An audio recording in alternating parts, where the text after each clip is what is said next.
Nicolas, l'économie encore. Avec ce chiffre, la croissance africaine reste positive, mais elle marque le pas, plus 1,7% en 2016 pour le continent. L'Afrique qui décolle, mais qui bute parfois sur une mondialisation aux effets pervers. À l'image de cet animal, regardez, une vache, une simple vache laitière du Sénégal, elle incarne le paradoxe d'un pays qui pourrait être autosuffisant, mais qui reste dépendant d'une production européenne importée à prix cassé. Enquête, Marc de Chalvron, Antoine Hussert, Sylvain Barral. De vastes étendues pour faire courir des troupeaux de vaches à foison.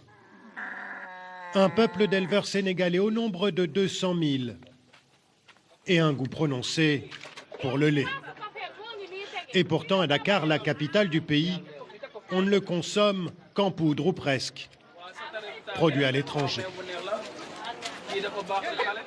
90% du lait vendu au Sénégal est importé sous forme de poudre. Dans les usines de Vitalait, le plus gros producteur du pays, on ne fonctionne qu'avec ça. Exemple, ces sachets, des doses individuelles de lait en poudre, à dissoudre dans un verre d'eau. Ça, c'est l'un des produits phares, hein. Il est adoré, il a 20 ans, et vous le retrouverez un peu partout en Afrique de l'Ouest. Des bouteilles de lait de différentes tailles, du lait caillé et des yaourts en tout genre. La matière première est importée principalement d'Europe et elle arrive quotidiennement, comme cette livraison en provenance de Belgique. 25 000 tonnes arrivent chaque année. Pas de lait sénégalais dans cette usine. D'abord, ce serait déjà excessivement cher, mais par la suite, il n'y a pas encore, au niveau local, assez de lait en milieu rural à collecter et à transformer.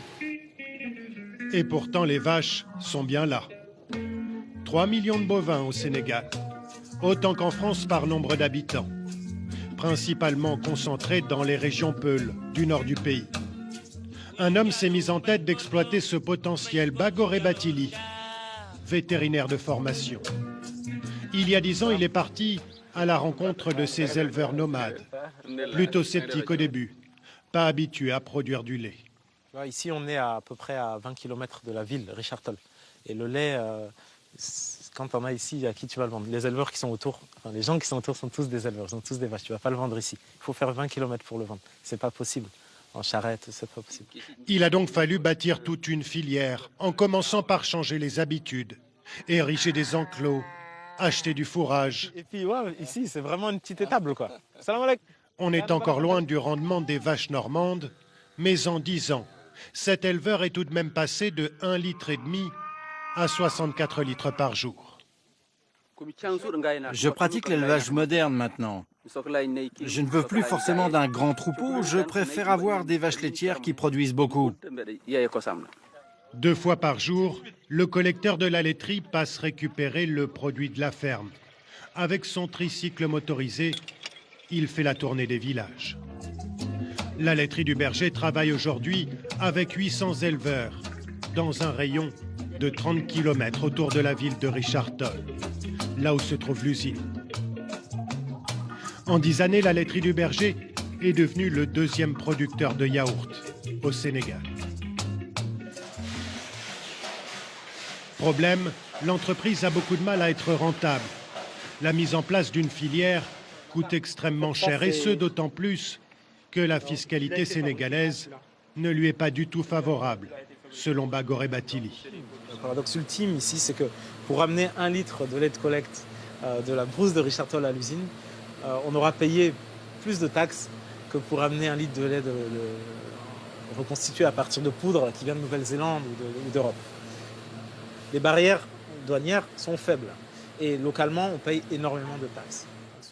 D'après les calculs de son entreprise, sur ces 2 produits similaires, Vous pouvez me dire combien ça coûte? l'État sénégalais prélève 3 fois plus d'argent sur celui qui est fabriqué avec du lait local, taxé à 26% contre 8% seulement pour le lait importé. C'est tout le défi pour l'État sénégalais qui, d'un côté, affiche sa volonté de soutenir ses éleveurs, mais qui, de l'autre, ne peut se permettre de trop taxer le lait importé sans prendre le risque d'augmenter le prix d'un bien essentiel à la population. Difficile dans ces conditions de faire émerger une filière locale du lait.